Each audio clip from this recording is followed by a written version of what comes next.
Hello friends, good morning. সবাইকে জানাই happy new year. সবাই কেমন আছো? আশা করছি সবাই খুব ভালো আছো। আর এই 2024টা যেন সবার খুব খুব খুব ভালো কাটে।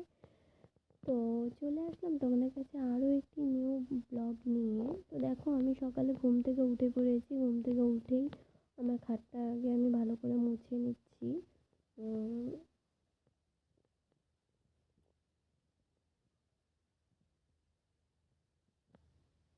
আর ভীষণই ঠান্ডা পড়েছে, যা বলার মতো না। আমার তো ভীষণ ঠান্ডা লেগেছে, মানে আমারও ঠান্ডা লেগেছে, তার সাথে আমার ছেলেরও ঠান্ডা লেগেছে।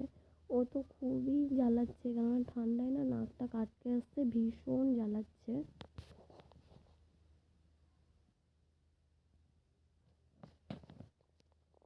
আমি এখন এই খাটটা মুছে নেব, তারপরে এখন আমার কোনো কাজ করা হয়নি আজকে, ঘরটাও মুছিনি। তো এদিকে ভাবলাম যে আগে খাট মুছে নিই, তারপরে ড্রেসিং টেবিল মুছবো, তারপরে ঘরটা মুছে একবারে স্নান করে তারপরেই বেরোবো।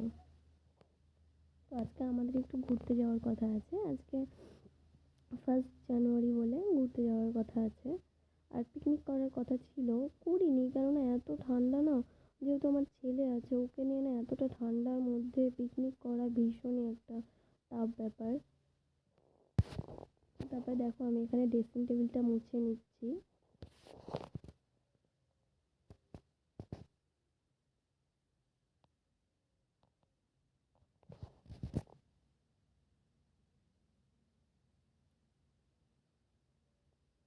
আর আমার পাপা তো এখানে দুষ্টুমি করছে।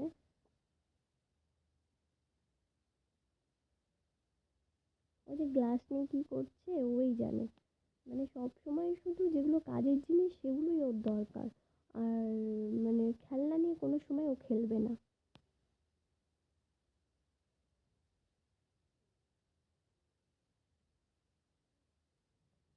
তো দেখতেই পাচ্ছ কেমন হাওয়া দিচ্ছে, ওয়েদারটা সত্যি ভীষণই খারাপ হয়েছে ওয়েদারটা।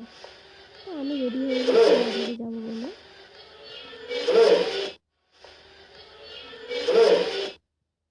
তো বেরিয়েও পড়লাম, বাপরে হাওয়া দিচ্ছিল, ভীষণ ঠান্ডা লাগছিল।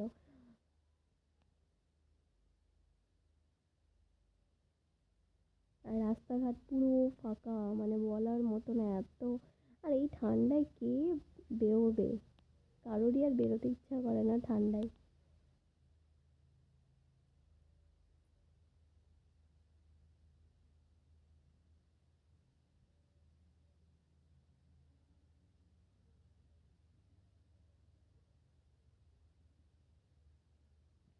তো আমরা এখন যাবো একটু বিরিয়ানির দোকানে। তো বিরিয়ানি খাবো। ভাবলাম কোথায় আর যাবো এই ঠান্ডায়, এক মানে